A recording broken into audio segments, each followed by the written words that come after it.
Hey, I'm going to show you where to create an API key in your Mailchimp account.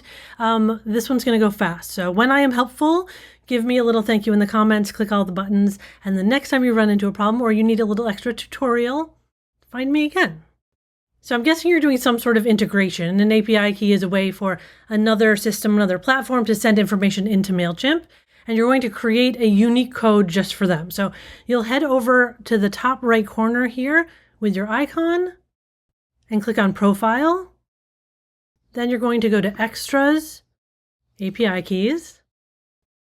You'll see that I already have a couple of them here. We're going to create a new one. Name this with where you're going to be using it so that you can have an idea of where things are coming from. Also, if you get new subscribers through this API key, it's going to be labeled properly. It has created this unique code for us. So we're going to copy that. I guess I could just click there to copy it. Now that you've got it copied, you can go over to whatever program you're integrating it with and paste it right into the field over there. Here's the thing. Once we click done, we're not going to have access to this code anymore. So I would also recommend, at least for the time being, until you know that your integration is all set, to paste it somewhere else.